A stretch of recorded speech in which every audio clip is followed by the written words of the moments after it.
The water hit her knees before Lydia Barnes realized the crypt door had sealed shut behind her. She spun around, soaked hair whipping across her face, and slammed her palms against the ancient stone. The decorative iron handle wouldn't budge. Behind her, the sound of rushing water grew louder, echoing off limestone walls that had stood for centuries beneath the streets of Edinburgh. This wasn't supposed to happen. She was a historical preservation specialist, not some foolish tourist who wandered into condemned tunnels. But the old maps had shown this passage leading to the rumored vampire burial chamber, and her academic curiosity had overridden every safety protocol she'd ever learned. Now she was going to drown for it. The water climbed to her thighs, shockingly cold against her jeans. Somewhere above, the city's ancient sewer system had ruptured, and thousands of gallons were flooding into the forgotten catacombs. Lydia pushed against the door again, throwing her full weight against it, but the mechanism had locked from the outside. Her phone was dead. No one knew she was down here. Her supervisor thought she'd gone home hours ago. "Help!" Her voice cracked, barely audible over the roar of water. "Someone help me!" The crypt stretched behind her, a long chamber lined with stone alcoves. In the dim emergency light clipped to her belt, she could see carved names and dates from the 1700s. Some of the alcoves were empty. Others held crumbling coffins that were now starting to float, bumping against the walls like macabre boats. The water reached her waist. Lydia fought down panic and tried to think. There had to be another way out. The old records mentioned interconnected passages, tunnels that led to other parts of the underground city. She waded deeper into the crypt, her hands running along the walls, searching for any crack or opening. The water rose to her chest. Her fingers found something, a seam in the stone hidden behind centuries of grime.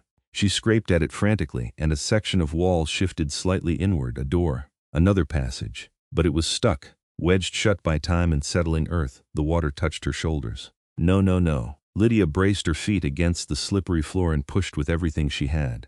The door didn't move. Her arms shook with effort. Cold water lapped at her chin, and she had to tilt her head back to breathe.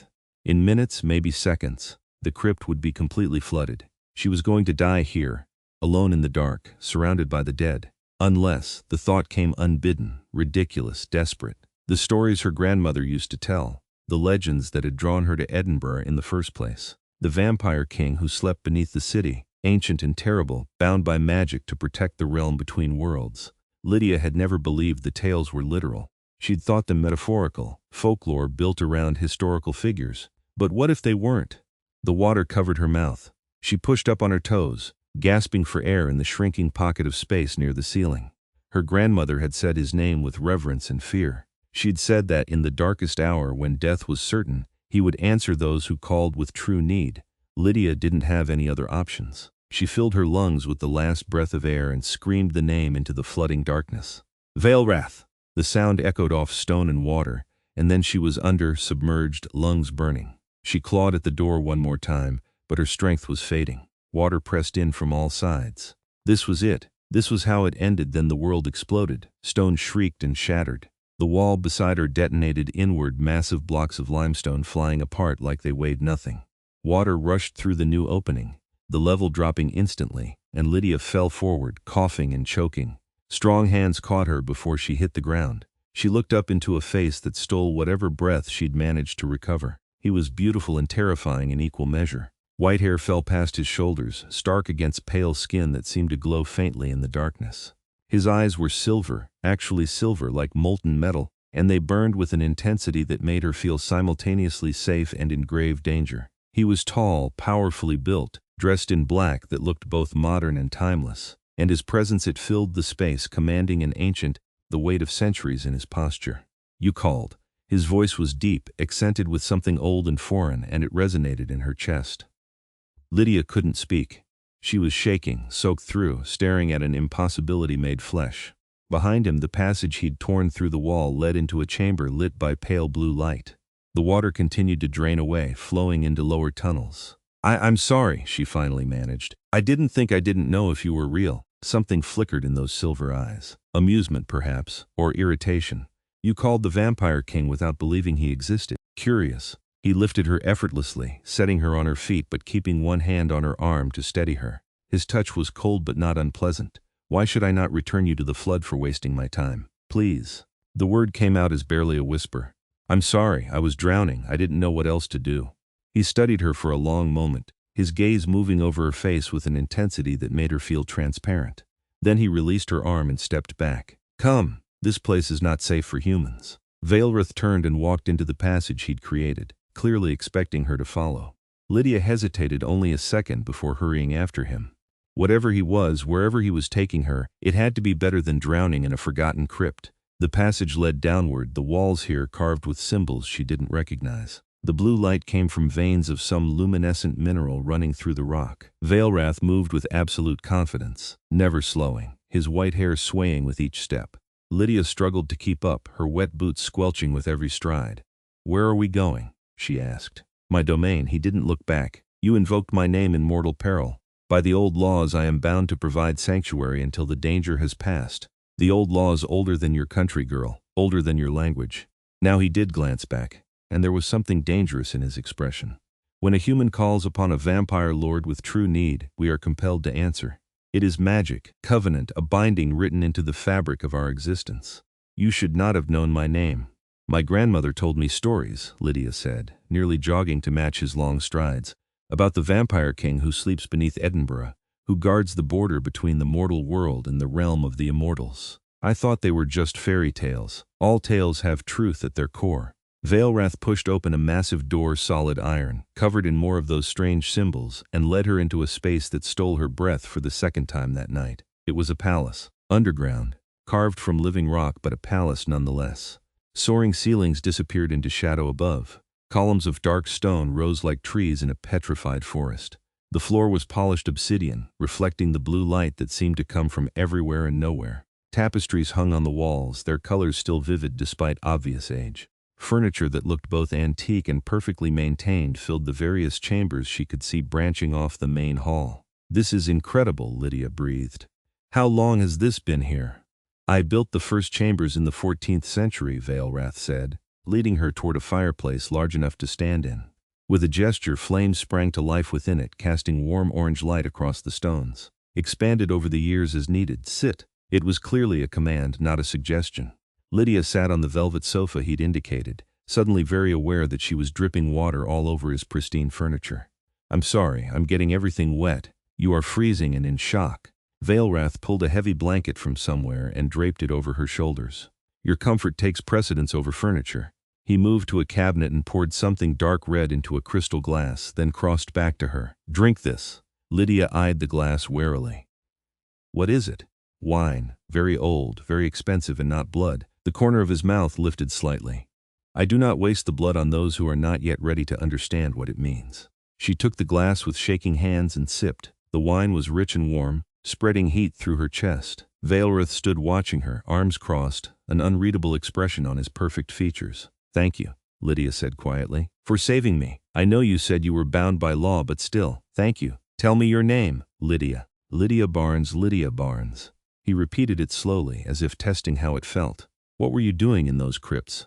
They have been sealed to mortals for over a century. I'm a historical preservation specialist. I work for the university. She pulled the blanket tighter around herself.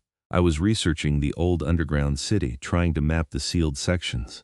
I found references to a burial chamber that might contain artifacts from the early vampire courts, back when they were more public about their existence. I thought it was just historical record, not actual vampire remains. The Chamber of Silent Lords, Vaelrath said, his voice taking on a harder edge. You had no business there, I know that now.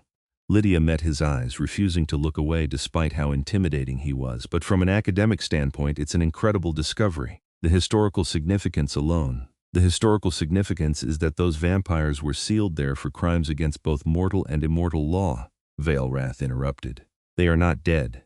They are imprisoned, held in stasis until such time as the courts decide their fate. You were not in a burial chamber, Lydia Barnes. You were in a prison. Cold that had nothing to do with her wet clothes washed over her. I didn't know, clearly.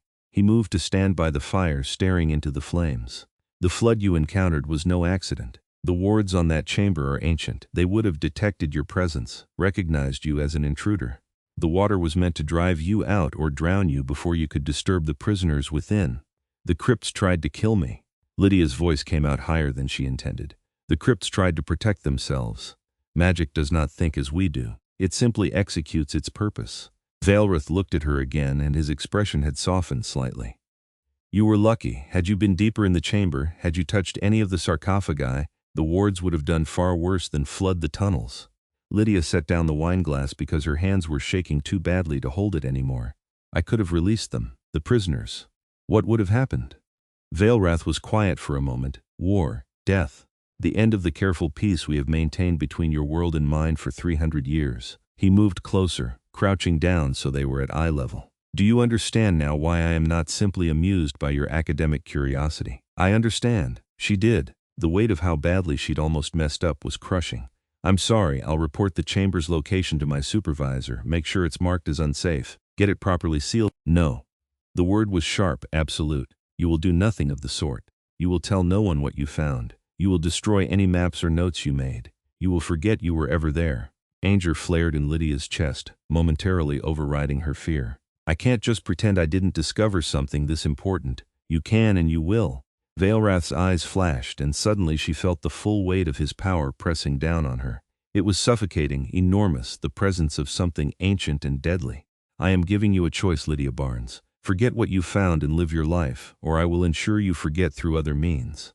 Do not test me on this. She wanted to argue. Every instinct of her academic training screamed at her to fight for her discovery, to defend her research. But she looked into those silver eyes and saw something that made her very, very certain that he meant every word. Okay, she said quietly. I'll destroy my notes. I won't tell anyone. The pressure lifted immediately. Vaelrath stood, moving back to his previous position by the fire. Good. You are brave but not foolish. That is rare. Can I ask you something? Lydia pulled the blanket tighter. Why did you really save me? You said you were bound by law, but you could have just pulled me out and sent me on my way. Instead, you brought me here to your home. Why? He didn't answer immediately. The firelight played across his features, casting shadows that made him look even more otherworldly. You called my name, he finally said. My true name, spoken correctly, with the pronunciation. No mortal has done that in over 200 years. It stirred something. Curiosity, perhaps, or memory. He looked at her. Your grandmother. What was her name? Lydia Barnes. Why? Vaelrath's expression shifted, something like recognition crossing his face. I knew an Elena once, a long time ago. She was young, brave, and far too curious for her own good. She stumbled into a situation she should not have survived, and I helped her because she reminded me that not all humans are cattle or enemies. He paused. She had brown eyes like yours, and she asked too many questions. Lydia's breath caught. She told me about you. She said you saved her life when she was 20, down in these same tunnels. She said you were kind to her, that you showed her wonders no other human had seen. I was young then, as vampires measure such things, only 4 centuries old. I had not yet learned to harden myself completely against mortal suffering. Vaelrath's voice had taken on a distant quality. Elena returned to her life, married, had children, grandchildren. I watched from afar sometimes, ensuring she was safe. She kept my secrets. She died 2 years ago, Lydia said softly. She was 91. Right before she passed, she made me promise I would come to Edinburgh, that I would study the old city. She said there were wonders here that needed protecting, and that if I was ever in trouble, I should remember the stories she told me. She sent you to me. It wasn't a question. Vaelrath shook his head slowly. Clever woman. Even in death, she finds a way to meddle. I don't understand. She sent me here to find you? She sent you here because she knew you would be safe in this city while I remain, Vaelrath said. Your grandmother understood the nature of debts and bonds. I owed her a life. She is called in that debt through you, her blood, her air. Lydia stood, letting the blanket fall from her shoulders. I don't want to be anyone's debt. I didn't ask for peace. Vaelrath raised a hand. I am not displeased, merely surprised. Your grandmother was always full of surprises. He studied her with those unsettling silver eyes. You may stay here tonight. Your clothes will dry, you will rest, and in the morning I will return you safely to the surface. The flood will have receded by then. I can't stay here. I have work in the morning, people who will worry. It is already past midnight. By the time you return to your flat, showered, and attempted to sleep, you would have perhaps 3 hours before your work began. You are in shock, exhausted, and you have survived something traumatic. His voice held that command again. You will stay. That is not a request. Lydia wanted to argue, but he was right. She was exhausted. The adrenaline that had kept her moving was fading, leaving her shaky and weak, and something about this impossible palace carved beneath the city made her feel safer than she had in a long time. Okay, she agreed. Thank you. Vaelrath led her through several chambers to a bedroom that looked like something out of a museum. A massive 4-poster bed dominated the space, its coverings deep burgundy and gold. Candles lit themselves as they entered, filling the room with warm light. A fire burned in another fireplace. Dry clothes were laid out on the bed, a soft shirt and pants that looked like they would fit her perfectly. "How did you?" Lydia started. "Magic," Vaelrath said simply. "The palace provides for its guests. Sleep, Lydia Barnes. You are safe here. Nothing will harm you within these walls." He turned to leave, but Lydia called out, "Vaelrath?" He paused in the doorway, looking back. "My grandmother," Lydia said. "She never stopped talking about you. Even at the end, when she barely remembered her own children, she remembered the vampire king who showed her kindness. I just thought you should know that." Something crossed his face, pain, perhaps, or longing. Something deeply human despite what he was. "Sleep well, little scholar. We will speak more in the morning." He left, closing the door quietly behind him. Lydia stood alone in the beautiful room, trying to process everything that had happened. A few hours ago she'd been drowning in a crypt. Now she was in an underground palace, a guest of a vampire king who had known her grandmother decades before Lydia was even born. She changed into the dry clothes, which fit perfectly, and climbed into the bed.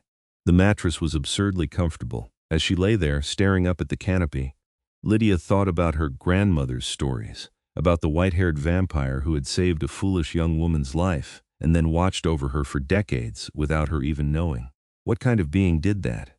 What kind of monster cared that much about a single human life? Sleep took her before she could find an answer. Lydia woke to the smell of coffee and the quiet crackle of a fire. For a moment she couldn't remember where she was, and then it all came rushing back. She sat up quickly, looking around the bedroom. Daylight streamed through windows set high in the walls, actual windows, though she couldn't imagine how they reached the surface from this depth. A tray sat on the table beside the bed, laden with fresh bread, cheese, fruit, and a pot of coffee. Her own clothes were draped over a chair, completely dry and apparently cleaned. Her boots sat beside the chair, polished. Lydia ate quickly, surprised by how hungry she was. The food was excellent, the coffee strong and rich. When she'd finished, she dressed in her own clothes and ventured out of the bedroom. The palace looked different in daylight. The shadows were softer, the blue luminescence from the walls mixing with the sunlight that seemed to filter down from somewhere above. Lydia followed the main corridor back toward the great hall, finding Vaelrath standing by the massive fireplace, reading a leather-bound book. He looked up as she entered. "You slept well, better than I have in months," Lydia admitted. "Thank you for letting me stay, and for the food, and for cleaning my clothes. The palace did most of it. I merely provided the space." He set down the book. "Come, I will escort you to the surface." "Wait." Lydia moved closer. "Can I ask you something first?" Vaelrath gestured for her to continue. "You said you built this place in the 14th century, that you're over 600 years old." Lydia chose her words carefully. "What's it like, living that long? Watching the world change around you?" "Lonely," he said without hesitation. "Humans age and die in what feels like moments to us. I have watched empires rise and fall. I have seen plagues sweep across continents, wars reshape borders, technologies emerge that would have seemed like magic to the people of my youth. And through it all, I remain, unchanging, eternal." He looked at her. "Your grandmother asked me a similar question once. What did you tell her?" "The truth, that immortality is both gift and curse. We gain time, knowledge, power. We lose the urgency that makes mortal life precious. We lose the connections that make existence meaningful." Vaelrath moved toward one of the tapestries, running his pale fingers over the woven threads. "This tapestry was made by someone I loved 500 years ago. She was human. I had 53 years with her before age took her from me. I have had lovers since, both mortal and immortal, but none who understood me as she did." Lydia's heart ached at the pain in his voice. "I'm sorry. Do not be. Those 53 years were worth the centuries of memory since." He turned back to her. "Your grandmother reminded me of that. When I saved her, I was in a dark period, questioning whether I should simply walk into the sun and end my existence. She was so full of life, so determined to live despite the danger she was in. She made me remember why I chose to endure. She never told me that part of the story. She would not have known. I did not tell her how close I was to giving up." Vaelrath's silver eyes held hers. "But she saved me as surely as I saved her. And now you appear generations later, and I find myself wondering what message she is sending me from beyond death." Lydia stepped closer to him, close enough to feel the coldness that radiated from his skin. "Maybe she just wanted to make sure someone was looking out for me. She knew I'd come to Edinburgh. She knew I'd dig into places I shouldn't. Maybe she figured I'd need saving the same way she did, perhaps." Vaelrath reached out and touched her cheek, the gesture surprisingly gentle. "You have her courage and her curiosity, but I sense you also have her kindness. That is rare in scholars." Most are so focused on knowledge they forget about the lives behind the history. His touch sent shivers through her, though not from cold. Lydia found herself leaning into him, drawn by something she couldn't name. Vaelrath. The moment shattered as a sound echoed through the palace, a low, resonant gong that seemed to come from everywhere at once. Vaelrath's expression hardened immediately. He pulled his hand back, stepping away from her. "Stay here," he commanded. "What's wrong?" "Someone is at my borders. Someone who should not be." He moved toward the main hall with predatory speed. "Do not leave this chamber, Lydia, no matter what you hear." Then he was gone, moving faster than her eyes could follow. Lydia stood frozen for a moment, then hurried after him despite his orders. She couldn't help it. Something in his voice had frightened her, and she needed to understand what was happening. She reached the main hall in time to see Vaelrath standing before the great iron doors. They had swung open, revealing a passage she hadn't noticed before. 3 figures stood in the entrance, and even from a distance, Lydia could tell they were vampires. They had the same pale skin, the same otherworldly beauty, the same presence that made them seem more and less than human. The one in front was a woman with white hair braided into an intricate crown. She wore clothes that looked simultaneously ancient and fashionable, and her eyes were a deep crimson. The 2 behind her were men, both tall and dangerous looking, their eyes the same blood red as hers. "Vaelrath," the woman said, her voice carrying easily across the space. "How long has it been? 2 centuries? 3? Seraphine. Vaelrath's voice was cold. "You are not welcome here. Leave my domain." Such hostility toward an old friend. Seraphine smiled, revealing delicate fangs. "I came because I felt a disturbance in the wards. The Chamber of Silent Lords was breached. I thought you would want to know. I am aware the situation is handled. Is it?" Seraphine's crimson eyes shifted, finding Lydia where she stood half hidden behind a pillar. "And who is this mortal hiding in your home, Vaelrath? Surely not the one who breached the wards. You would not be so foolish as to give sanctuary to someone who nearly released our greatest enemies." Lydia felt the weight of those eyes on her and fought the urge to run. Vaelrath moved, placing himself between her and the other vampires. "My guest is none of your concern," he said. "The wards activated as designed. No prisoners were released. There is no crisis for the courts to address, but there is a mortal who knows too much." Seraphine stepped into the hall, her guards following. "The law is clear, Vaelrath. Mortals who discover the Chamber of Silent Lords must be silenced. Either their memories are erased or they are eliminated. There is no third option. She is under my protection. Your protection does not supersede the law." Seraphine's voice turned hard. "Step aside. We will make it quick and painless." Vaelrath's power flooded the room, so intense that Lydia felt it like physical pressure against her skin. "You will not touch her. She is bloodbound to me through the debt I owed her ancestor. She is mine to protect, mine to judge, mine to shield from your interference. If you wish to challenge that, Seraphine, then test me, but know that I will not show mercy." The air grew thick with tension. The 2 male vampires moved their hands to weapons at their belts. Seraphine's smile had vanished, replaced by cold calculation. "You would go to war with the courts over a mortal?" she asked softly. "I have gone to war for less." They stared at each other for a long moment. Then Seraphine laughed, the sound like breaking glass. "You have not changed, old friend. Still collecting strays, still defying convention, still believing that honor matters more than politics." "Honor is all that matters," Vaelrath said. "Politics is merely the game we play while we wait for time to end, perhaps." Seraphine's gaze shifted back to Lydia. "Tell me, mortal, did you enter the chamber intentionally? Did you seek to release those imprisoned there?" Lydia found her voice, though it shook slightly. "No. I'm a historian. I was researching the old underground city. I didn't know what the chamber was. I didn't touch anything. The wards activated as soon as I entered, and I would have drowned if Vaelrath hadn't saved me." A historian. Seraphine considered this. "Researching for whom?" "The University of Edinburgh.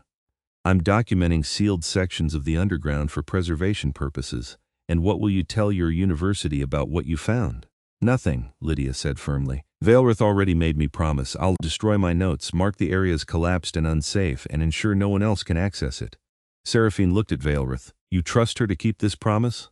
"I do." Another long pause. Then Seraphine gestured to her guards, who stepped back. "Very well, the mortal may live with her memories intact. But she will be watched, Vaelrath. If she speaks of this to anyone, if she writes anything down, if she leads others to that chamber, the courts will not be so forgiving, and neither will I." "Understood," Vaelrath said. Seraphine moved toward the door, then paused.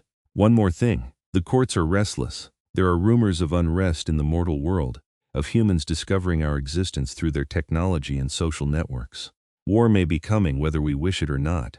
When it does, the courts will expect you to choose a side. I have always chosen the side of peace and balance, Vaelrath replied. That will not change. Then you may find yourself standing alone. Seraphine and her guards vanished into the passage, and the great iron doors swung shut behind them with a resonant boom. Vaelrath stood motionless for a moment, then turned to Lydia. His expression was unreadable. I told you to stay in the chamber. I don't follow orders well, Lydia said, moving out from behind the pillar. Who was she? Seraphine is one of the 7 court lords who govern vampire society. She rules the eastern territories, from the Urals to the Pacific. We have known each other for a very long time. He moved to one of the chairs and sat heavily, looking suddenly tired despite his immortal nature. She was right about one thing. War is coming. The balance we have maintained is failing. Lydia approached slowly, sitting in the chair across from him. What kind of war? Between our kinds. Humans have grown powerful with your technology. You can track us, expose us, destroy us with weapons we cannot easily defend against. Some vampires believe we should strike first, subjugate humanity before you grow too dangerous. Others, like myself, believe that coexistence is still possible. Vaelrath met her eyes. Your grandmother lived in a simpler time. The secrets were easier to keep then. And now? Now every human carries a camera in their pocket. Every street has surveillance. Every action can be documented and shared with millions in seconds. He shook his head. We cannot hide as we once did, and when enough humans learn the truth, they will panic. They will hunt us.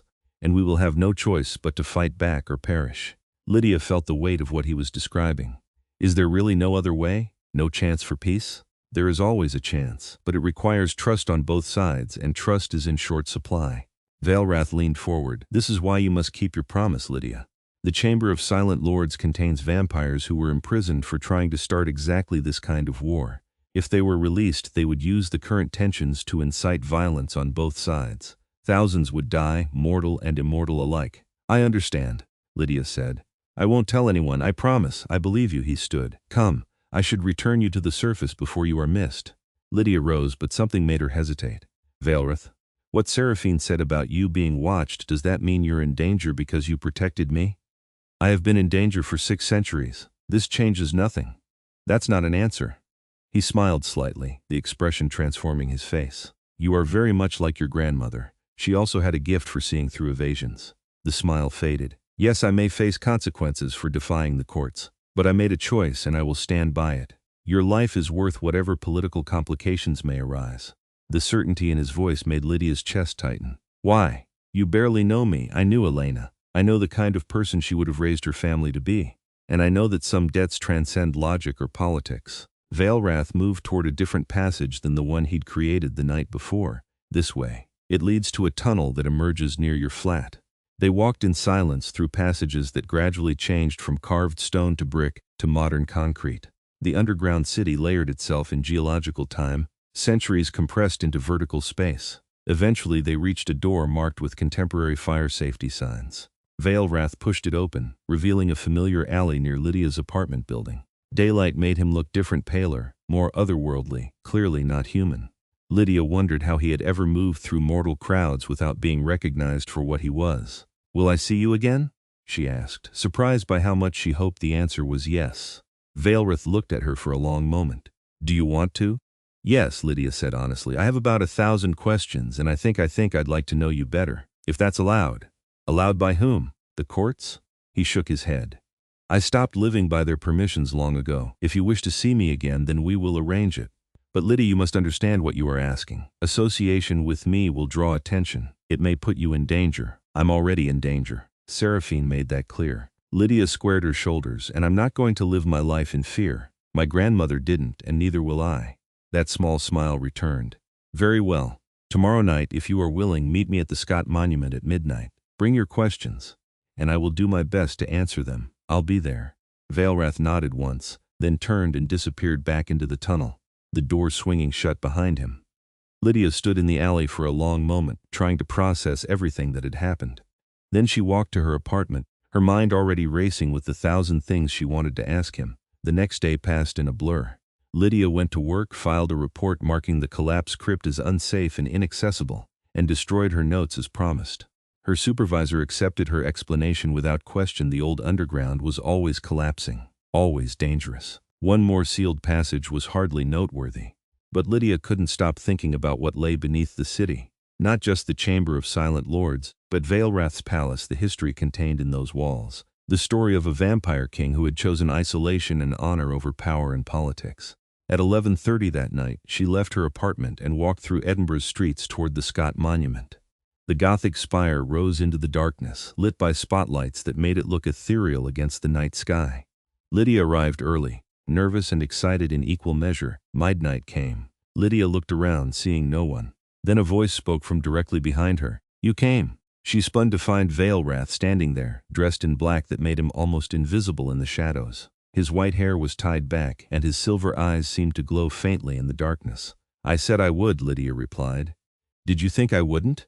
I thought you might reconsider once you had time to reflect on the danger." He moved closer, his gaze searching her face. "Most humans who learn what I am choose to forget, to pretend they never saw. It is safer that way. I'm not most humans." "No, you are decidedly not." Vaelrath gestured toward the street. "Walk with me. This city is different at night, and I would show you some of its hidden beauty." They walked through Edinburgh's old town, along streets that had existed for centuries. Vaelrath pointed out details Lydia had never noticed: carvings hidden in alcoves, symbols worked into ironwork, old boundaries where mortal and immortal territories had once been divided. He spoke of the city's history with the intimacy of someone who had lived it, who had watched it unfold year by year. "There," he said, pointing to a building that now housed a bookshop. "That was where the first peace treaty between the courts and the mortal rulers of Scotland was signed. 1589. We agreed to protect the city from supernatural threats in exchange for hunting rights in the Highlands and immunity from prosecution for our nature." "Hunting rights?" Lydia asked carefully. "We are predators, Lydia. We require blood to survive. The treaty allowed us to feed on livestock and willing humans in designated areas, with strict rules against killing or turning mortals without permission." Vaelrath's voice was matter-of-fact. "Those rules still govern my behavior, even as the mortal world has forgotten they exist. And the courts? They still follow these rules? Some do. Others find ways around them." He looked at her. "You asked me yesterday what it was like to be immortal. Part of it is watching institutions you helped build crumble with time. The treaty I helped negotiate is now more tradition than law. Many vampires ignore it entirely." They walked on, and Lydia asked her questions. About vampire society, about the courts and their politics, about how Vaelrath had become a king. He answered with surprising candor, seeming almost grateful to have someone to talk to. "I was turned in 1346, he said, by a vampire named Cassius who saw potential in me. I was a scholar then, obsessed with preserving knowledge during the plague years. Cassius thought my skills would serve the courts well. He was right, in a way. I rose through their ranks quickly, became influential, powerful. But I grew disillusioned with their games and their disregard for mortal life, so I left. Carved out my own territory here, declared myself independent. They call me a king because I rule this city and the lands around it, but I have no court, no subjects. Just the title and the responsibility." "That sounds lonely," Lydia said softly. "It is, but it is also honest. I answer to no one but myself and my own conscience. That freedom is worth the isolation." He paused near a bridge, looking out over the dark water below. "Though I confess these past 2 nights have reminded me what I have been missing. Conversation. Connection. Someone who sees me as more than a monster or a tool." Lydia moved to stand beside him, close enough that their arms nearly touched. "You're not a monster. Everything you've told me, everything you've done, you're more honorable than most humans I know. Honor is easy when you have eternity to make amends for mistakes. Humans must live with their choices forever compressed into a handful of decades. That requires far more courage." Vaelrath turned to face her. "Your grandmother had that courage. She lived her life fully, made hard choices, never looked back with regret. I admired her greatly." "Tell me about her," Lydia said. "About the time you spent together." So he did.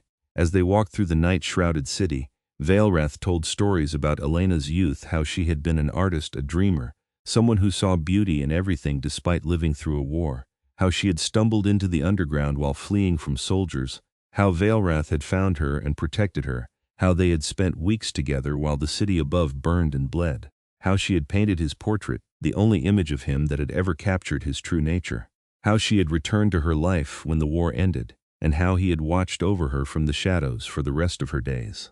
"I was at her funeral," Vaelrath said quietly, "hidden among the mourners. I saw you there, weeping for her.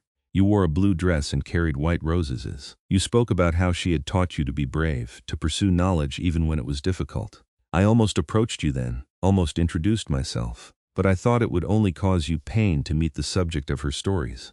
Lydia felt tears prick her eyes. "She would have wanted us to meet, I'm sure of it. Why else would she tell me your name? Why else would she send me here? Perhaps she hoped I would not be alone forever." Vaelrath reached out and brushed a tear from Lydia's cheek. "She was always trying to fix what she perceived as my sadness. Even after all these years, she found a way to meddle." "I'm glad she did," Lydia said. She caught his hand, holding it despite the coldness of his skin. "These past 2 nights I've felt more alive than I have in years. Everything feels bigger, more important. You make me see the world differently. You do the same for me." His silver eyes held hers with an intensity that made her breath catch. "I have not felt this drawn to anyone in decades. It terrifies me, Lydia. Because you are mortal, you will age and die, and I will remain. I will lose you just as I lost Elena, lost everyone I have ever cared for." "Then we make the most of the time we have," Lydia said. "Isn't that all anyone can do?" Vaelrath pulled her closer, his other hand coming up to cup her face. "You make it sound simple. Maybe it is. Maybe we're the ones making it complicated." He kissed her then, and it was nothing like Lydia had imagined. His lips were cold but gentle, the kiss tender and searching, as if he were asking a question he desperately needed answered. She kissed him back, her hands sliding into his white hair, pressing closer despite every rational thought that screamed this was impossible, dangerous, wrong, but it didn't feel wrong. It felt like coming home. When they finally broke apart, both breathing heavily though Vaelrath hardly needed to breathe, he rested his forehead against hers. "This is unwise," he murmured. "Probably. The courts will see you as a weakness. They will use you against me. Let them try." He laughed, the sound surprised and genuine. "You are remarkable, Lydia Barnes, reckless and brave and altogether remarkable. Is that a yes, to whatever this is between us?" Vaelrath pulled back enough to meet her eyes. "It is a yes, with all the complications and dangers that entails. I will protect you with everything I am. But I need you to understand that my world is not safe. There are vampires who would hurt you simply to spite me. There are humans who would see you as corrupted or controlled. You will be walking a dangerous line." "I understand," Lydia said. "And I'm still saying yes." They spent the rest of the night together, walking and talking until the sky began to lighten in the east. Vaelrath became anxious as dawn approached, and Lydia realized with a start that she'd never asked about the sun. "It will not kill me instantly," he explained as they hurried through the streets toward the entrance to his underground realm. "But it weakens me severely. Too long in direct sunlight and I will burn, eventually die. I must be below before full sunrise."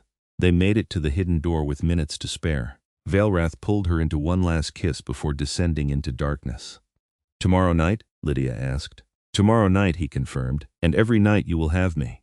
The following weeks fell into a pattern. Lydia worked during the day, researching and documenting Edinburgh's history in ways that carefully avoided anything supernatural. At night she met Vaelrath. Sometimes they walked through the city.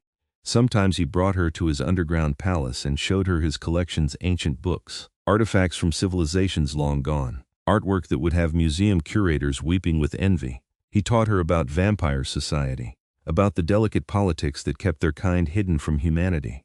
She taught him about the modern world, about technology and social changes he had observed but not fully understood. They talked for hours about everything and nothing, falling deeper into each other with each passing night. Lydia knew she was falling in love with him.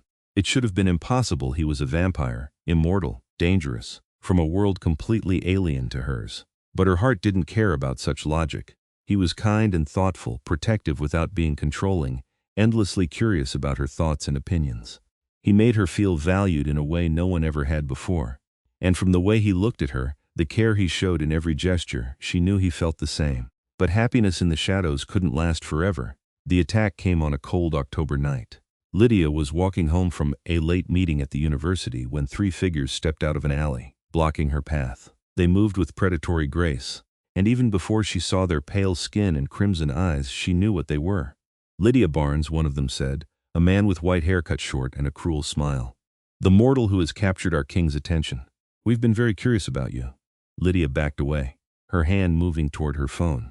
Vaelrath is not here," the vampire interrupted, "and we have taken care to ensure he will not arrive in time to save you. So I suggest you come quietly. Our mistress has questions," who she didn't get to finish. One of the vampires moved with inhuman speed, grabbing her arm and twisting it behind her back. Pain shot through her shoulder. Her phone clattered to the ground. Before she could scream, a hand clamped over her mouth. Quietly, the vampire hissed in her ear, or we will make this much more unpleasant." They dragged her into the alley into a waiting car with blackened windows. Lydia struggled, but it was useless. They were too strong, too fast. The car pulled away from the curb, speeding through Edinburgh's streets. Terror clawed at her chest. She tried to stay calm, tried to think. Where were they taking her? What did they want? And how long before Vaelrath realized she was missing? The car drove for what felt like hours, but was probably only 20 minutes. They ended up at an old estate on the outskirts of the city, a manor house that looked like it belonged to another century. The vampires pulled Lydia out of the car and marched her inside, through hallways lined with expensive art and antique furniture. They brought her to a study where Seraphine sat waiting, looking every bit the powerful court lord in her elegant dress and cold smile. "Lydia Barnes," Seraphine said. "Thank you for joining me. I apologize for my associate's rough methods, but time is of the essence." "What do you want?" Lydia demanded, fighting to keep her voice steady. "Answers and leverage." Seraphine gestured to a chair. "Sit." Lydia remained standing. "I'm not telling you anything, such defiance. I can see why Vaelrath is drawn to you." Seraphine's smile widened. "Let me be direct. War is coming, as I told Vaelrath weeks ago. The courts have voted. We will strike first against humanity. Eliminate the threat your technology poses before you grow too powerful. But Vaelrath opposes this. He argues for peace, for continued coexistence. His voice carries weight, and several court lords are wavering in their support for the war. "So you kidnapped me to get to him," Lydia said, understanding dawning with horrible clarity. "Precisely. With you as my guest, Vaelrath will have no choice but to negotiate. He will either agree to stand aside while the war proceeds, or he will watch you suffer the consequences of his stubbornness." Seraphine leaned forward. "I do not wish to hurt you, child, but I will do what is necessary to ensure the survival of my kind. Vaelrath won't negotiate. He'll come for me and he'll destroy you, perhaps. Or perhaps he will realize that one mortal life is not worth opposing the combined might of the courts." Seraphine's expression hardened. "You seem to believe you are special to him, but you are not the first human he has cared for. He watched your grandmother age and die. He has watched countless others do the same. In the end, he always chooses survival over sentiment." Lydia wanted to argue, to insist that Seraphine was wrong. But doubt crept in. What if the court lord was right? What if Vaelrath valued peace and balance more than he valued her? Before she could respond, a sound like thunder shook the entire building. Seraphine's expression shifted to alarm. She moved to the window and looked out, then hissed in anger. "He is here, and he has brought power." The door to the study exploded inward. Vaelrath stood in the doorway, his silver eyes blazing with fury, his entire body radiating power that made the air vibrate. He looked at Seraphine, and his voice was death itself. "Release her. Now, or what?" Seraphine gestured, and 20 vampires appeared from the shadows surrounding him. "You are powerful, Vaelrath, but you cannot defeat all of us. Be reasonable. We can negotiate. There is nothing to negotiate." Vaelrath's power exploded outward, slamming into the vampires with physical force. Half of them were thrown backward, crashing into walls. "You took what is mine. You threatened her life. There is only one response to that." He moved, and Lydia could barely track it. Vaelrath became a blur of motion, a storm of violence.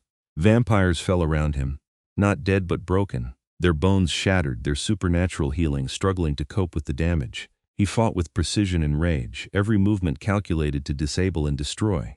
Seraphine grabbed Lydia, pulling her in front of her like a shield. "Stop, or I will break her neck." Vaelrath froze instantly. His eyes met Lydia's across the room, and she saw something in them that made her heart ache, fear, real and raw. "Let her go, Seraphine," he said, his voice low and controlled despite the fury in his eyes. "This is between us. No, this is about the future of our kind." Seraphine's grip tightened on Lydia's throat. "Agree to stand aside when the war comes. Agree to remain neutral, and she lives. You know I cannot do that. Then she dies, and her blood is on your hands." Lydia saw Vaelrath's expression crumble, saw the centuries-old vampire reduced to helplessness by the threat to her life. She couldn't let him make that choice. Couldn't let him sacrifice everything he believed in to save her. So she made her own choice. Lydia drove her elbow back into Seraphine's ribs as hard as she could. It was like hitting stone, pain shooting through her arm, but it surprised the vampire enough that her grip loosened. Lydia threw herself forward, away from Seraphine, shouting one word. "Vaelrath!" He moved faster than thought. One moment he was across the room, the next he was there, sweeping Lydia behind him and facing Seraphine with murder in his eyes. "You have made a mistake," he said softly. "We outnumber you," Seraphine replied, but there was uncertainty in her voice now. "Numbers mean nothing against age and power. I was already old when you were turned, Seraphine. I have fought wars that reduced kingdoms to ash. I have toppled courts and remade territories. Vaelrath's power filled the room until Lydia could barely breathe. And I will burn this entire estate to its foundations before I let you harm her. He raised his hand, and red light began to gather around his fingers, magic, raw and terrible. Seraphine's vampires backed away, fear clear on their faces. Even Seraphine looked shaken. This will mean war, she said. Then there will be war, but it will not be the war you planned. It will be a war between you and me, and I promise you, Seraphine, you will lose. For a long moment, no one moved. Then Seraphine laughed, though it sounded forced. Very well. The mortal goes free. But know this, Vaelrath, the courts will not forget this defiance. When the war comes, you will stand alone. I have stood alone before. Vaelrath didn't lower his hand. Now order your people away from the doors, or I will demonstrate exactly what I am capable of when provoked. Seraphine gestured, and her vampires retreated. Vaelrath took Lydia's hand, pulling her close to his side, and they walked out of the estate together. No one tried to stop them. Outside, Vaelrath's car was waiting, a sleek black vehicle that looked modern but moved with eerie silence. He helped Lydia into the passenger seat, then got behind the wheel. They were miles away before either of them spoke. Are you hurt? Vaelrath asked, his hands tight on the steering wheel. Bruised, scared but alive. Lydia looked at him. You came for me. Of course I came for you. His voice was rough with emotion. Did you think I would not? Seraphine said, Seraphine is a fool who understands nothing of what you mean to me. Vaelrath pulled the car over on an empty road and turned to face her. Lydia, I have lived for 6 centuries. I have seen empires rise and fall. I have accumulated power and knowledge and wealth beyond measure, and none of it, not one moment of those 600 years, has meant as much to me as the past few weeks with you. Tears spilled down Lydia's cheeks. I was so scared you would choose peace over me, that I wasn't important enough. You are everything. He pulled her into his arms, holding her tightly. You are the reason I remember why immortality is a gift instead of a curse. You are light in centuries of darkness. I would burn the world down before I let anyone harm you. They held each other as Lydia cried out the fear and adrenaline. Vaelrath stroked her hair, murmuring reassurances in a language she didn't understand, but that sounded beautiful nonetheless.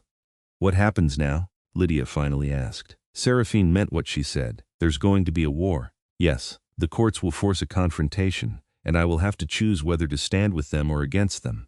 Vaelrath's expression was grim. But that is a problem for tomorrow. Tonight I am taking you home. To my home, where I can ensure you are protected. They drove to the hidden entrance to his underground palace. Once inside, Vaelrath didn't let go of her hand, leading her through the familiar chambers to his private rooms, areas of the palace she hadn't seen before. Stay with me tonight, he said. Let me know you are safe. Lydia nodded. She didn't want to be alone either. They sat together in his study, a room lined with books in a dozen languages. Vaelrath poured wine for both of them, and they talked through the night about the future, about the choices they faced. I will not let them start this war, Vaelrath said. Too many will die, both mortal and immortal. The balance we have maintained for centuries will shatter, and I do not think it can be rebuilt. What can you do? You're one vampire against the entire courts. I am one vampire with significant resources and allies that Seraphine does not know about. Vaelrath's smile was sharp. There are others who oppose this war, court lords who remember the last great conflict and have no wish to repeat. If I can unite them, we may be able to stop this before it begins. And if you can't, then I will do what I have always done. Stand for what I believe is right, consequences be damned. He took her hand. But I will not risk you in this fight. Tomorrow I am arranging for you to leave Edinburgh. I have a property in the Scottish Highlands, remote and well protected. You will be safe there while I deal with the courts. No, Lydia pulled her hand back. I'm not running away. I'm not leaving you to face this alone. Lydia, you said I was everything to you. Well, you're everything to me too. I'm not going to hide while you risk your life. She stood, moving to face him directly. We face this together, or not at all. Vaelrath looked at her for a long moment, conflict clear in his expression. Then he stood as well, cupping her face in his hands. You will be the death of me, Lydia Barnes. Do you know that? Or the life of you, she replied. Isn't that what you said? That I remind you why immortality is worth it? You do, you absolutely do. He kissed her, deep and desperate, pouring 6 centuries of loneliness and longing into the contact. Lydia kissed him back with equal fervor, her arms wrapping around his neck. They made love that night in his ancient bed, a joining that felt both inevitable and miraculous. Lydia traced the cold lines of his body, marveling at the contradiction of something so beautiful being so deadly. Vaelrath worshipped her with hands and lips and whispered words, showing her exactly how precious she was to him. Afterward they lay tangled together, Lydia's head on his chest even though she couldn't hear a heartbeat. "I love you," she said into the darkness. "I know it's fast, I know it's complicated, but I love you." Vaelrath's arms tightened around her. "I love you as well. More than I thought I was still capable of loving. You have brought me back to life, Lydia, given me purpose beyond mere survival. Then we'll find a way through this. Together, he agreed. The following days were a blur of activity. Vaelrath reached out to his allies among the courts, building a coalition of vampires who opposed the war. Lydia helped where she could, using her research skills to uncover information about the court lords, their territories, their histories. She became Vaelrath's advisor, his confidant, his partner in ways that went far beyond romance. Messages flew between Edinburgh and vampire territories across the world. Slowly, painfully, Vaelrath's coalition grew. 3 court lords publicly declared their opposition to the war, then 4, then 5. But Seraphine and her allies were not idle. They accelerated their timeline, pushing for an immediate vote to authorize military action against humanity. The tension built until it felt like the whole world was holding its breath. The final confrontation came at a gathering of all 7 court lords, held in a neutral location, an ancient castle in the Swiss Alps that had belonged to vampire nobility since the Middle Ages. Vaelrath insisted on attending in person, and Lydia insisted on going with him. "It is too dangerous," Vaelrath argued as they prepared to leave. "These are the most powerful vampires in existence, and half of them want to kill you simply for being human, which is exactly why I need to be there," Lydia countered. "I'm your proof that humans and vampires can coexist peacefully, that we're not all enemies. You are also my greatest weakness. They will use you against me. Let them try." Lydia took his hand. "We've come this far together. I'm not stopping now." So they traveled to Switzerland, to the ancient castle perched on a mountainside. Other court lords were already arriving, each with their entourages of guards and advisors. The tension was palpable, centuries of alliances and rivalries converging in one space. The meeting hall was spectacular, a medieval chamber restored to modern standards, with a circular table large enough for all 7 court lords and their chosen representatives. Lydia sat beside Vaelrath, the only human in a room full of vampires, and tried not to show fear. Seraphine called the meeting to order. "We are here to decide the future of our kind. The mortal world grows too dangerous to ignore. Their technology can track us, expose us, destroy us. We must act now while we still have the advantage. I call for a vote to authorize immediate military action against key human governments and institutions." "I oppose," Vaelrath said immediately. "Military action will only provoke the very war we seek to avoid. Humans vastly outnumber us. Their weapons can kill us as easily as we can kill them. Such a conflict would lead to mutual destruction." "Then what do you propose?" asked Marcus, one of the court lords who had thus far remained neutral. "That we simply hide and hope they never find us?" "I propose we stop hiding," Lydia said, and every eye in the room turned to her. She swallowed her fear and continued. "You're right that humans are discovering your existence through technology. But that doesn't have to be a threat. What if instead of fighting us, you worked with us, revealed yourselves in a controlled way, established diplomatic relations, created treaties that protect both sides?" "Treaties with humans are meaningless," Seraphine said dismissively. "You break them whenever convenient. Some humans do, just as some vampires do." Lydia met Seraphine's eyes steadily. "But not all of us. There are humans who would welcome peaceful coexistence, who would be fascinated by your culture and history, who would see you as allies instead of enemies. I'm proof of that." "You are an exception," another court lord said. "One human seduced by our king hardly represents your entire species." "She's right though," Marcus said thoughtfully. "We have coexisted peacefully in the past. The old treaties worked for centuries. Perhaps new treaties could work again." "New treaties would require humans to acknowledge our existence," Vaelrath said, "to accept us as equals, not monsters. Are you willing to take that risk?" Debate erupted around the table. Some court lords supported immediate war. Others argued for Vaelrath's approach. The neutral lords wavered, clearly torn. Then Seraphine stood, silencing the room with a gesture. "Let us be clear about what is truly at stake here. Vaelrath advocates peace because he has become emotionally compromised by a human. His judgment cannot be trusted. He would sacrifice our security for his personal happiness." "My judgment is the only clear judgment in this room," Vaelrath replied coldly. "The rest of you are so consumed by fear and pride that you cannot see the obvious truth. War will destroy us. Peace is our only path to survival." "Prove it," Seraphine challenged. "Prove that humans can be trusted. Prove that coexistence is possible." "How?" Lydia asked before Vaelrath could respond. "What proof would satisfy you?" Seraphine's smile was cruel. "A test. We will reveal ourselves to a select group of humans: politicians, military leaders, scientists, people with power and influence. If they respond with acceptance and willingness to negotiate, we will consider peaceful coexistence. If they respond with fear and aggression, we proceed with military action. It was a trap, Lydia realized. Seraphine was choosing targets who would almost certainly respond with fear and hostility. But before she could say so, Marcus spoke. I support this proposal with one modification. We allow Vaelrath and his human to choose some of the test subjects. That way we ensure a fair representation of humanity, not just those most likely to react negatively. Other court lords murmured agreement. Seraphine looked displeased, but she nodded. Acceptable. We select 5 humans. I choose 2, Vaelrath chooses 2, and the neutral lords choose 1. We reveal ourselves to all 5 simultaneously in controlled conditions. Their responses will determine our course of action. The vote was called. 4 lords in favor, 2 opposed, 1 abstaining. The motion passed. Lydia felt sick. Everything now depended on the reactions of 5 strangers to the revelation that vampires were real. If even one responded with panic or hostility, Seraphine would use it as justification for war. The meeting adjourned, and court lords departed with their entourages. Vaelrath and Lydia were left alone in the great hall, both of them processing what had just happened. We have to choose carefully, Lydia said. People who are open-minded, who can handle something this shocking without losing control. Agreed. But even the most open-minded human may react poorly to meeting a vampire. Vaelrath took her hand. We have 1 week before the test. That is not much time to prepare. They spent that week researching, interviewing potential candidates through intermediaries, building profiles. Lydia used every contact she had in academic and government circles. Vaelrath reached out to humans who had been blood donors for vampires in the past. People who knew of their existence but had kept the secret.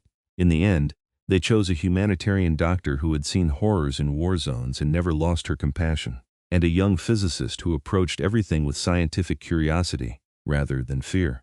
They could only hope it would be enough. The test took place in a secure facility in Geneva. 5 humans chosen by different factions were brought in separately and told they were participating in a classified government briefing. Lydia and Vaelrath watched through one-way glass as all 7 court lords entered the room. The humans' reactions varied. Seraphine's 2 choices, a general and a conservative politician, reacted with immediate aggression, demanding to know what kind of trick this was. The neutral lord's choice, a philosopher, seemed more curious than afraid. Lydia's doctor remained calm, asking clinical questions. The physicist looked like all his birthdays had come at once. It was the physicist who spoke first. This is real? You're actually vampires? Not some genetic modification or elaborate hoax. It is real, Marcus confirmed. We are what your legends call vampires. We have existed alongside humanity for thousands of years. Now we are revealing ourselves to determine whether peaceful coexistence is possible. Fascinating, the physicist said. Absolutely fascinating. The biological implications alone. Do you mind if I take notes? The doctor leaned forward. Can you help with disease research? Your regenerative abilities could revolutionize medicine. The general stood abruptly. This is an abomination. You're monsters, predators. We should be exterminating you, not negotiating. Typical human response, Seraphine said, looking satisfied. Fear and aggression. I'm not afraid, the philosopher said calmly. Merely processing. You say you want coexistence. What does that look like in practical terms? For the next 2 hours, the discussion continued. The physicist and doctor asked questions about vampire biology, culture, needs. The philosopher explored ethical implications. The general and politician demanded assurances that vampires wouldn't prey on humans, insisted on military oversight, talked about containment protocols. It wasn't perfect, but it was dialogue, not violence. 3 out of 5 responded with curiosity and openness rather than pure hostility. When it was over, the court lords convened again to discuss the results. Seraphine argued that 2 out of 5 responding with fear and aggression proved her point: humans couldn't be trusted. 2 out of 5 is not a majority, Marcus countered. And even those 2 engaged in discussion rather than attacking. I see this as proof that coexistence is possible. The debate raged for hours. Finally, Marcus proposed a compromise. Instead of immediate war, they would begin a gradual process of revelation. Selected humans would be approached and informed of vampire existence. Diplomatic channels would be established. Treaties would be negotiated. But at the first sign of widespread human aggression, the decision to go to war would be revisited. It wasn't everything Vaelrath wanted, but it wasn't war either. The vote passed 4-3. Lydia nearly collapsed with relief. Vaelrath pulled her into his arms, and she felt the tension drain out of him as well. We did it, she whispered. We actually did it. We bought time, Vaelrath corrected. But yes, it is a victory. A small one but significant. Seraphine approached them as they were leaving. Enjoy your reprieve, Vaelrath, but know that I will be watching. The moment your human pets prove untrustworthy, I will ensure the war proceeds as planned. Then you will be watching a long time, Vaelrath replied, because Lydia and I will dedicate ourselves to making sure the peace holds. And they did. Over the following months, Lydia became the unofficial liaison between vampire courts and human governments. She helped negotiate the first modern treaties, established protocols for peaceful blood donation, created educational programs to help humans understand vampire culture. It wasn't easy. There were setbacks, moments of fear and hostility on both sides. But slowly, painfully, progress was made. More humans were brought into the secret. More vampires agreed to engage with humanity rather than hide from it. Vaelrath worked tirelessly alongside her, using his influence to keep the more aggressive court lords in check. Together, they built something neither world had thought possible: true cooperation between mortal and immortal. A year after the test in Geneva, Vaelrath took Lydia back to the underground palace. They walked through the familiar halls to a chamber she hadn't seen before, a library even more magnificent than the others, filled with books and scrolls in languages dead and living. This is my archive, Vaelrath said. The knowledge I have accumulated over 6 centuries. I have been alone with it for so long, trying to preserve wisdom that no one cared to learn. He turned to her. But now I have someone to share it with. Someone who values knowledge as I do. Are you offering me a job as your librarian? Lydia asked with a smile. I am offering you a life. With me for as long as you will have it. Vaelrath took her hands. I know you are mortal. I know you will age while I remain unchanged. But I want every moment we can have together, Lydia. I want to share this existence with you. Build this new world alongside you. And when the time comes that age takes you from me, I will cherish the memory of what we had. Tears ran down Lydia's cheeks. That's beautiful and heartbreaking, and I hate that you have to lose me. All love is loss eventually. Even immortals lose each other to politics, to conflict, to the simple drift of centuries. What we have is more than most beings ever experience. Vaelrath pulled her close. So what do you say, Lydia Barnes? Will you build a life with a vampire king? Yes, she said without hesitation. Yes to all of it. They were married in a ceremony that blended mortal and immortal traditions, attended by humans and vampires who had become allies through their efforts. Elena's portrait, painted by her own hand 70 years earlier, hung in a place of honor. Lydia liked to think her grandmother was watching. Satisfied that her meddling had worked exactly as she'd hoped, the years that followed were not without challenges. There were humans who feared vampires and vampires who despised humans. There were plots and conflicts and moments when the fragile peace seemed ready to shatter. But Lydia and Vaelrath faced each crisis together, their partnership strengthening with time. Lydia continued her work as a historian, now with access to immortal sources no academic had ever dreamed of. She published carefully edited accounts of vampire history, opening new areas of study while protecting the secrets that needed protecting. She became a bridge between worlds, respected by both sides. Vaelrath found new purpose in the work they did together. The loneliness that had haunted him for centuries faded, replaced by meaning and connection. He had his partner, his equal, someone who challenged him and supported him in equal measure. They had 20 beautiful years together. 20 years of love and work and building a better world. 20 years of nights spent in each other's arms, talking until dawn threatened. 20 years of adventure and quiet moments and everything in between. When Lydia's hair began to gray, when her steps grew slower and her energy faded, Vaelrath held her tighter. He had always known this moment would come, but knowing didn't make it easier. On her 75th birthday, Lydia sat in the underground library, surrounded by books with Vaelrath beside her. She looked at the vampire she loved, who hadn't aged a day in the 20 years they'd been together, and smiled. No regrets? He asked softly. None, Lydia said firmly. These years with you have been the best of my life. Every moment was worth it. I have a gift for you, Vaelrath said. If you want it. What kind of gift? Immortality, he said it quietly. Seriously, I can turn you, make you as I am. We could have not just decades but centuries together. Lydia was quiet for a long moment, considering. It was tempting, the idea of more time with him, of not aging, of continuing their work indefinitely. But she thought about her grandmother, about the full mortal life Elena had lived, about the beauty of mortality, the preciousness of limited time. No, she finally said. Thank you truly, but I don't want to be immortal. I want to live the life I was meant to live, and then I want to rest. And I want you to remember me as I was fully human, fully alive, fully myself. Vaelrath's eyes shimmered with unshed tears. I will remember. I will never forget a single moment. Good. Lydia took his cold hand in her warm one. And when I'm gone, I want you to keep living. Keep fighting for peace. Keep building bridges. Maybe even find someone else to love eventually. Don't let my death make you retreat from the world again. That is a difficult promise to make, but will you make it for me? Vaelrath was silent for a long time. Then he nodded. I will try. For you, I will try. Lydia lived another 5 years, working until the very end. She died peacefully in her sleep in the underground palace, with Vaelrath holding her hand. Her last words were, I love you, and his were the same. Vaelrath mourned her as he had mourned her grandmother, deeply, privately, absolutely.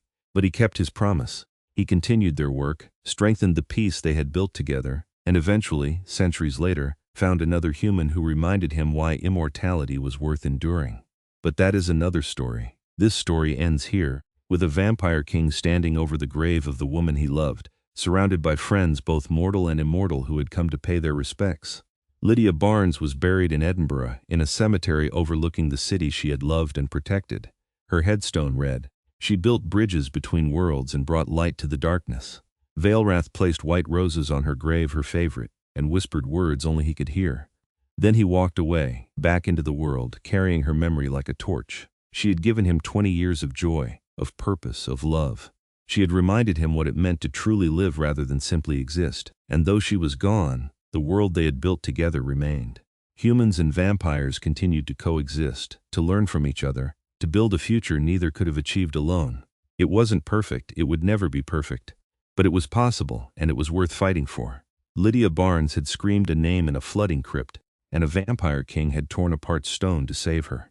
From that desperate moment had come love, change, and a new world. Some would say it was impossible, that a mortal woman and an immortal king could never truly be together, that their worlds were too different to reconcile. But those people had never met Lydia Barnes. They had never seen the determination in her eyes, the fierce intelligence, the unwavering courage. They had never watched her face down court lords and argue for peace when everyone else called for war. And they had never seen Vaelrath, ancient and powerful, brought to his knees by love for a human woman who saw him as neither monster nor god, but simply as himself. Their story was impossible. And yet it happened. 20 years of joy, centuries of impact, a love that transcended death and changed the world. That was the legacy of Lydia Barnes and the Vampire King, and it was enough.